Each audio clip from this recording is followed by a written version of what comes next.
Howdy folks! Aujourd'hui, j'ai une sacrée histoire à vous raconter. Le 29 janvier 2019, un homme noir marche seul dans les rues de Chicago. Il est environ 2h du matin lorsque deux hommes lui sautent dessus, criant des injures racistes et homophobes. Il se fait asperger d'eau de javel et une corde lui est attachée autour du cou. Chicago, cette grande ville de l'Illinois, serait-elle revenue aux heures les plus sombres de la ségrégation ? C'est en tout cas ce qu'essayait de faire croire l'agressé, Jussie Smollett, qui en réalité a mis en scène cette attaque pour gagner en notoriété. Dans cette vidéo, je vais vous parler d'un des crimes les plus fake de l'histoire.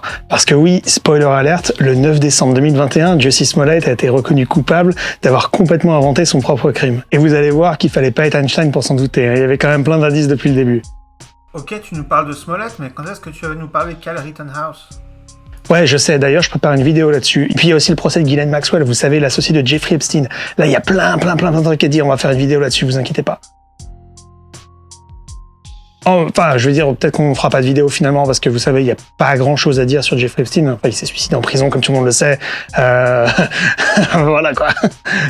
Le 22 janvier 2019, l'acteur Jussie Smollett se rend sur son lieu de travail dans un studio de production à l'ouest de Chicago. Smollett est un acteur de cinéma. C'est pas Tom Cruise, mais c'est pas non plus le mec qu'on paye 10 balles et un sandwich pour lâcher une réplique sur 2 heures de film.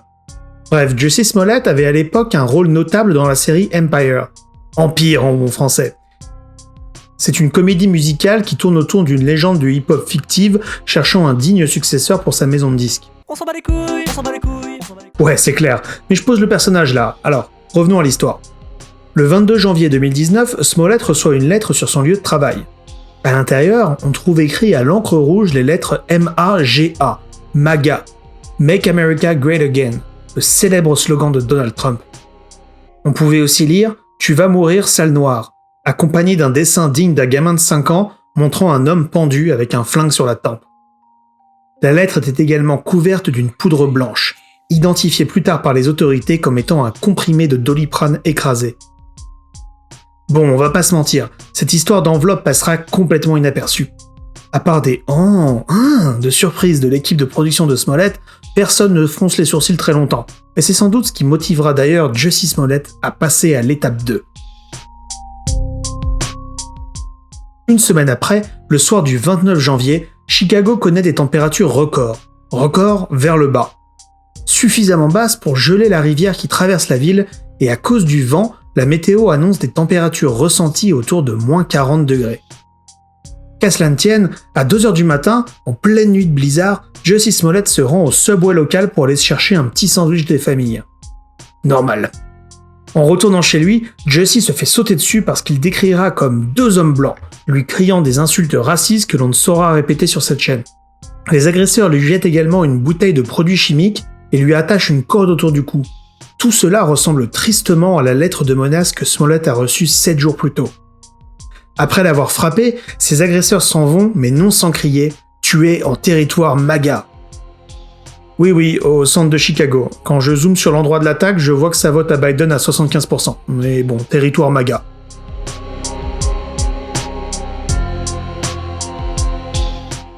Alors qu'a fait Jussie après cette odieuse attaque à 2h du matin par moins 40 degrés en plein blizzard ? Eh bah, il reprend son sandwich au thon, garde la corde autour de son cou et retourne tranquillement chez lui. À 2h30, le manager de Smollett contacte la police. L'acteur dira plus tard qu'il ne voulait pas impliquer les forces de l'ordre. Tiens, je me fais agresser, je repars tranquillou à la maison sans ville sous le bras et j'appelle pas la police. Mais attendez, c'est pas fini. La police arrive chez Smollett 10 minutes plus tard pour mener l'enquête. À la surprise générale, la victime continue de porter la corde que ses agresseurs racistes lui ont mis autour du cou.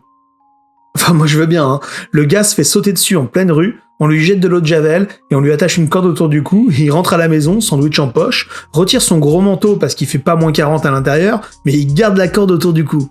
Regardez ce moment mythique où la police lui dit « Tu veux pas retirer ta corde là, tu fais un peu pitié là ».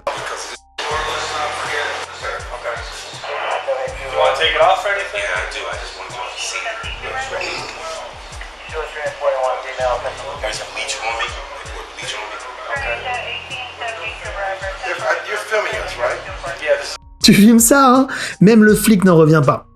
Bon, le lendemain, les médias démocrates, c'est un pléonasme, se jettent sur l'occasion pour souligner l'horrible Amérique de Donald Trump, dans laquelle un noir homosexuel se fait battre en pleine rue. Joe Biden tweeta à l'époque « Ce qui est arrivé à Jussie Smollett ne doit pas être toléré dans notre pays.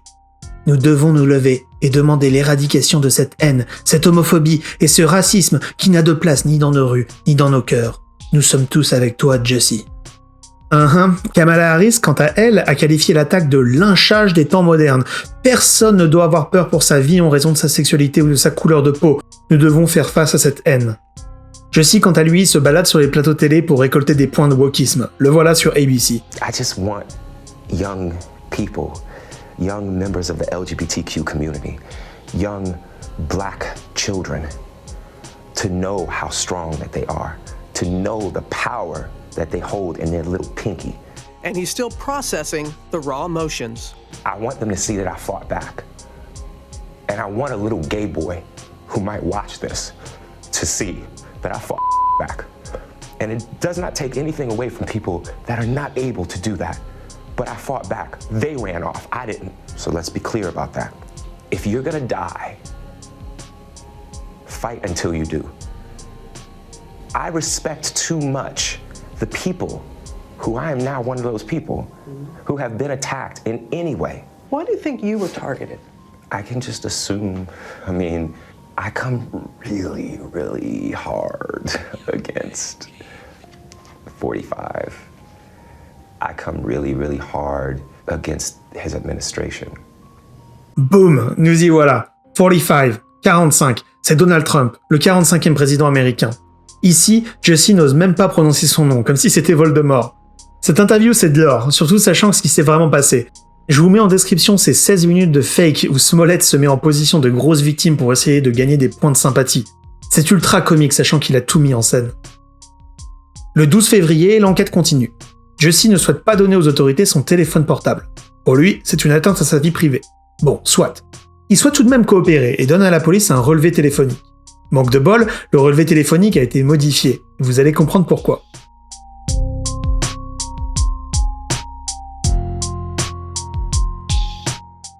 Le 15 février, la police interroge 2 suspects. Ils ont été repérés par des caméras de sécurité la nuit de l'agression en plein blizzard. Ils sont nigériens, donc pas vraiment le profil des 2 blancs pro-MAGA décrits par Smollett, mais tiens, ces 2 frères étaient embauchés comme figurants dans Empire, la série de Jussie.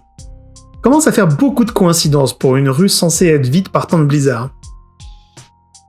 Les 2 frères étaient présents dans un magasin non loin du Subway juste avant l'attaque, et on peut les voir acheter des gants, un masque de ski et la fameuse corde qui sera mise autour du cou de Jussie Smollett. Le caissier se rappelle que les 2 frères ont demandé s'ils vendaient des casquettes MAGA, ce que le magasin ne proposait pas, encore une fois, on est à Chicago, pas en Virginie occidentale. Pas grave pour les 2 Nigériens, ils repartent avec une casquette rouge, ça fera l'affaire.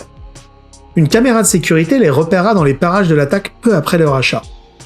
Dans leur enquête, les policiers ont identifié que Jussie Smollett avait également remis un chèque de $3500 aux 2 frères quelques jours avant l'attaque. Franchement, c'est le pire criminel ce gars. Il suffit de regarder 2 minutes de série policière pour savoir qu'il faut faire ses bails en liquide. Mais Jussie, lui, il paye des criminels avec un chéquier tranquille. Il manquerait plus qu'il ait inscrit sur le talon du chéquier pour la fausse attaque raciale. Non mais quel abruti, le mec se fait coincer comme ça. Bon, Smollett dira plus tard qu'il a donné $3500 aux 2 frères pour des frais de consulting en nutrition et pour des produits de muscu. Ouais. Le 22 février, Smollett sera placé en état d'arrestation pour avoir déposé un faux rapport de police. Les 2 frères à ce moment-là balancent tout.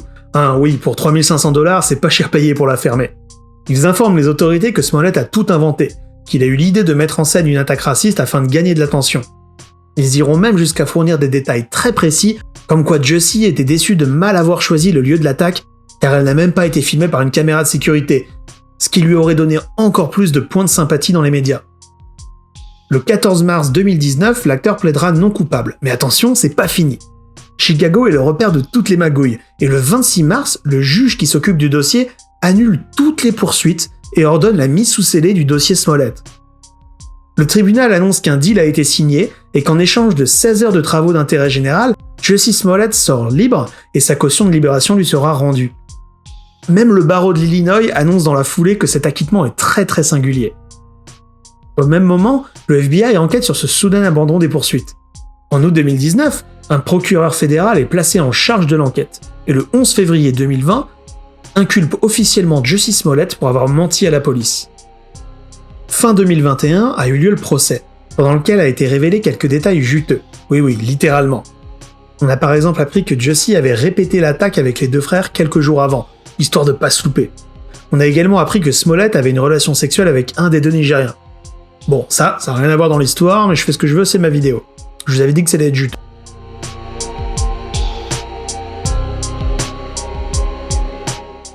Le jury a délivré son verdict le 9 décembre 2021 en reconnaissant coupable Jussie Smollett de 5 des 6 témoignages mensongers. Oui, techniquement, le 6e, le procureur l'accusait d'avoir menti en disant qu'il avait été attaqué. Et vu qu'il n'a pas été attaqué, c'était pas vraiment un mensonge. Bon, c'est un détail technique.